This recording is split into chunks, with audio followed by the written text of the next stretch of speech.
विधाता धामानी वेद, न उसका पिता है, न माता है, न बेटा है, न बेटी है, कोई नहीं है। यही बात अल्लाह ने कुरान में लिखा, कुल हुवल्लाहु अहद अल्लाहु समद लम यलिद वलम यूलद वलम यकुल लहू कुफुवन अहद। कह दो कि वो अल्लाह एक है, अल्लाह अकेला है, अल्लाह तने तन्हा है, वो किसी से पैदा नहीं हुआ, न उससे कोई पैदा हुआ। दरभंगा से आ रहे थे प्रोग्राम से लौट करके, किसी का नाम इसमें अब्बास है क्या? इसमें किसी का नाम अब्बास है क्या? एक बूढ़े की आंखें दाढ़ी पूरी पकी हुई तो उसका नाम था अब्बास। ट्रेन में दोस्ती हो गई उससे, हमारे दादा की उम्र के थे। बात बनते बनते बन गई हमारी। मैंने उनसे पूछ लिया कि चचा बताइए अल्लाह के अब्बा का नाम क्या है? तो सीधे कहते आदम अलैहिस्सलाम। जब बूढ़े मियां का ये हाल होगा तो जवान सबका क्या हाल होगा? क्यों ऐसा हुआ कि पढ़ना लिखना नहीं आता तो मेरे भाई पढ़ाकर हो जाएगी तेरी मुश्किल आसा। कुरान पढ़ाकर पढ़िएगा तो समझ में आएगा कि अल्लाह है कौन।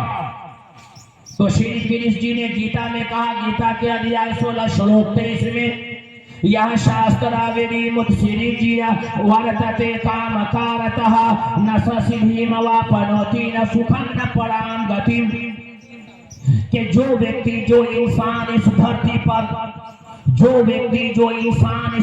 पर शास्त्र प्रमाण को त्याग करके, शास्त्र वेदी को छोड़ करके मनमानी जिंदगी बिताता है, मनमानी जिंदगी गुजारता है, लोगों के साथ भेदभाव करता है, ये छोटी जाति का आदमी है, ये बड़ी जाति का आदमी है, शराब पीता है, जुआ खेलता है, किसी की बेटी बहू पर बुरी निगाह डालता है, तो ऐसा व्यक्ति न इस दुनिया में सुख पाएगा, न सुखन न परान गति, न परान निकलने के बाद सुख पाएगा।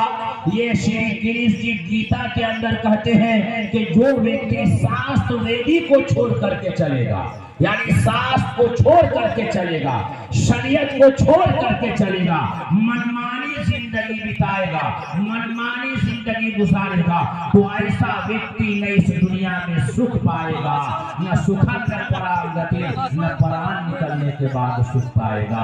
अब हम लोग भी वही बात करते हैं। इमाम साहब कहते हैं कि चचा नमाज पढ़िए नहीं तो कब्र के अंदर अज़ाब होगा, तो सीधे कह देता है ये बुढ़वा समझ साहब, या अल्लाह जो होगा देखा जाएगा,